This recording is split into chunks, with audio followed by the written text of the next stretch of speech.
Thank you, sir, for letting me talk on this.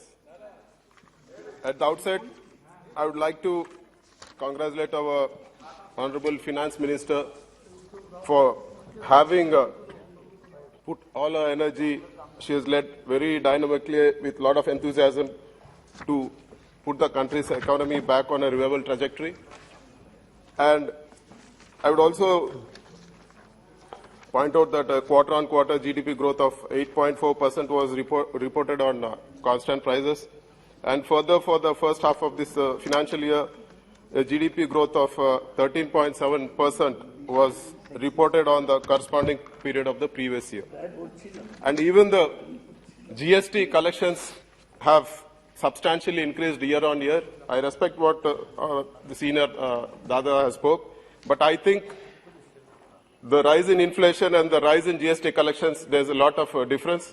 GST collections have definitely increased, and we should definitely appreciate the Honorable Finance Minister, because if something goes wrong, definitely we point out things at her. When something is right, I think she needs to get the credit. This is in the national perspective. But I would like to talk about my state's issue, sir. Before I go into that, I would like to recall that both the NDA and UPA came together and split our state. State bifurcation was thrust on our state, even though we didn't want the bifurcation, people of Andhra didn't want. But that's a whole story, sir. But during bifurcation, two things were promised to us, sir. We call the Parliament Temple of Democracy. Every word has to be respected here. The previous Honorable ex-Prime Minister Manmohan ji and the current Honorable Prime Minister Shri Modi ji, both of them promise various things, sir. And I think this is one of the few issues where NDA, UPA have come together and without any dispute have they passed this act and they have split the state. So I would like to recall, sir, that special category status was promised to us, sir. I will tell you why it was promised also, sir. Sir, on the day of when the state was split, if you see the state's per capita, state's own revenues, for Telangana it was 15,454 rupees. And for Andhra Pradesh, it was 8,979 rupees, sir. There is a huge difference, and we had unviable finances, and special category status was promised, sir, both in the house and off the house, sir. So we demand the government should keep up its word, because we are really worried about the future of our state. We were given unviable finances. We don't have a way out, sir. And even AP Reorganization Act, various promises were made in the AP Reorganization Act. And the tenure of the AP Reorganization Act is for 10 years, and it's almost 8 years which have passed now. There's just 2 years left. There are various promises which have to be fulfilled, sir. Before I go into the details of the AP Reorganization Act things, I would like to tell a story, sir, I mean, if with your kind permission. So once, just to point out the attitude, sir, once there was a great king who wanted to help a state, sir. So he called all his wise men and he said, work out something and you help that state. So the king, once he told this wise men, the wise men sat together.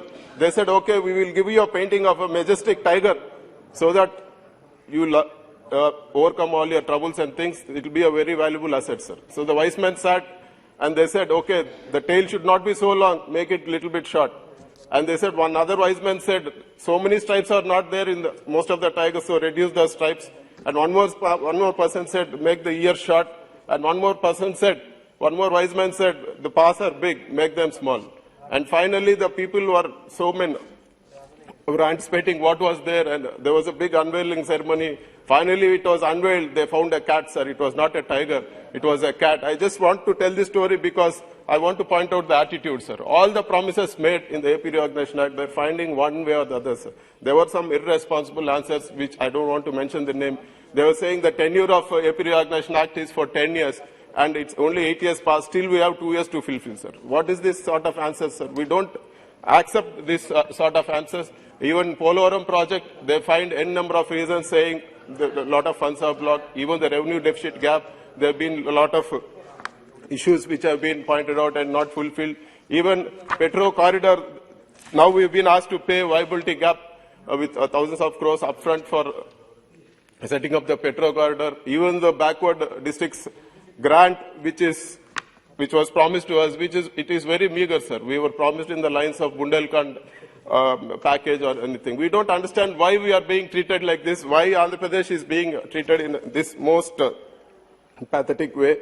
So we request, sir, we request the government, we request the Honorable Minister, we request the Council of Ministers, even the Honorable Prime Minister to keep up what they have promised, sir. It's not just the NDA, even the UPS, sir. I want the attention of the House because both of them promised, both of them split our state, but now things are happening. Now we are not in a very good situation.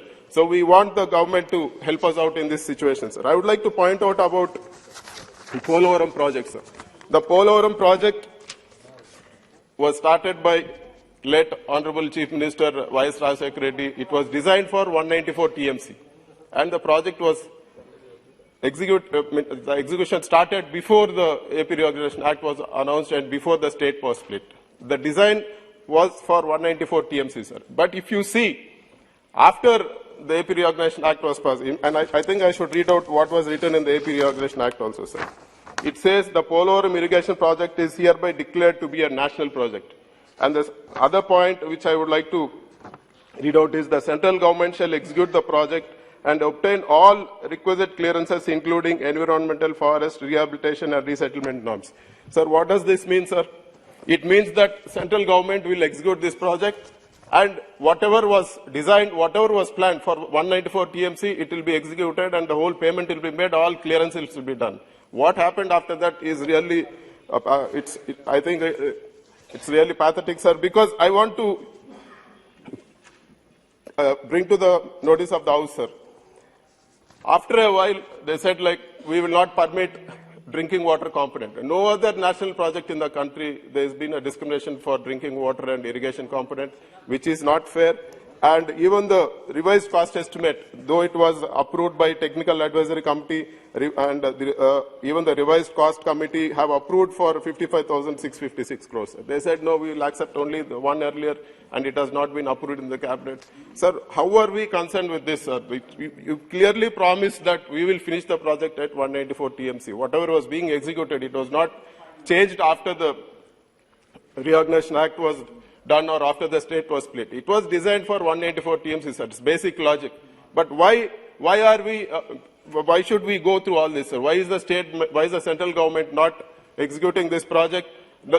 I agree, sir, they have given to the state, but it was done by the NDA, and when TDP was part of them, I don't know what transpired between them, and it was agreed that state will execute, sir. But now the people of Andhra Pradesh are suffering.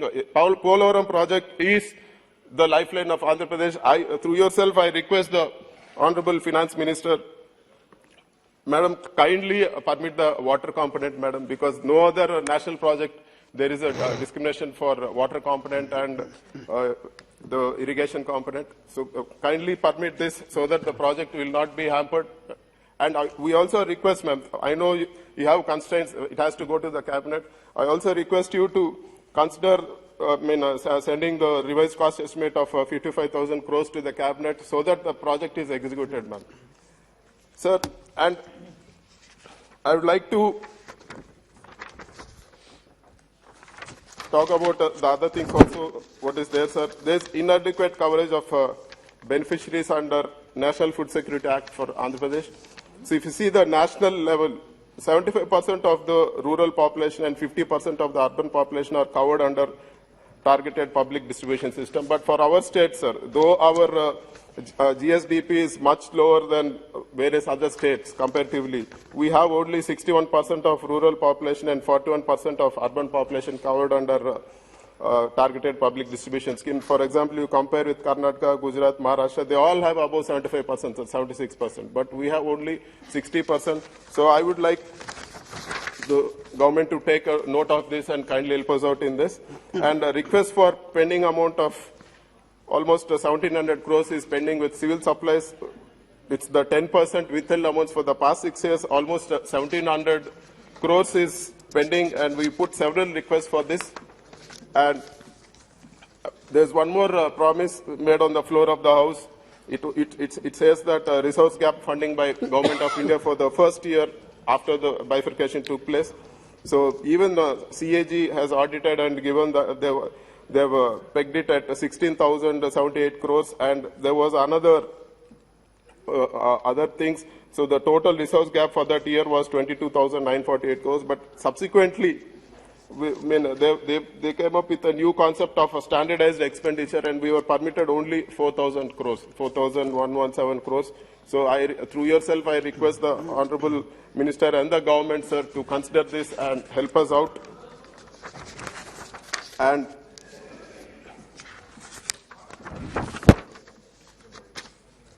recently, floods have devastated 4 districts of Andhra Pradesh. So there was huge damage. Almost, if you see, like 44 people died. Even a SDRF constable died. And there were like 1,400 villages and almost 196 mandals which got affected. And there's huge damage which has happened. So I request, through yourself, I request the government to release an amount of at least 1,000 crores as interim relief, and also depute interministerial central team to assess the damage and losses caused by the heavy rains. So there were unprecedented rains, sir, not even like, I think in the last 200 years, these were the most heaviest rains. And a lot of tanks got breached, a lot of people lost their lives. So I request the government to act in time, sir. If they help us at a later date, it will not be much useful, because right now it's the time for them to help us out. And I also make a request to the government regarding Visakhapatnam steel plant. So through yourself, I request the government not to privatize Visakhapatnam steel plant, sir, because it is a very good asset. We know there are losses, but it has a huge land bank, and provided we give them a captive iron ore mine, sir. I mean, it is not a loss for the government to give captive iron ore mines to Visakhapatnam steel plant, because when we auction iron ore mines, there is an element of profit for the contractor and there is a percentage to the government, sir. But when the government allots to Visakhapatnam steel plant, the complete profit is transferred to the government subsidiary. Visakhapatnam is, of course, a government asset. And the valuation of the asset also will go up. We can actually restructure all the finance. I mean, we can do a very good financial restructuring. And I think it will be a very profitable asset, sir. So we request the government to reconsider and not to privatize. Our party demands that the Visakhapatnam steel plant is not privatized, and the government should run the Visakhapatnam steel plant, sir.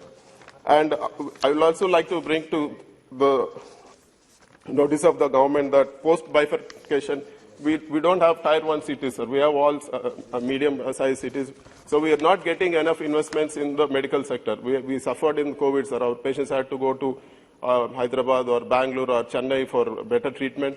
We had very few hospitals. So our Honorable Chief Minister has come up with 13 new medical colleges and hospitals, because there is no other option. When private investment is not coming, the government has to step in and do. So even the Honorable Prime Minister has announced that the Government of India will sanction 1 new government medical college for every uncovered district. So I request, through yourself, I request the Honorable Minister and the government, sir, so to help us out in the construction of these medical colleges.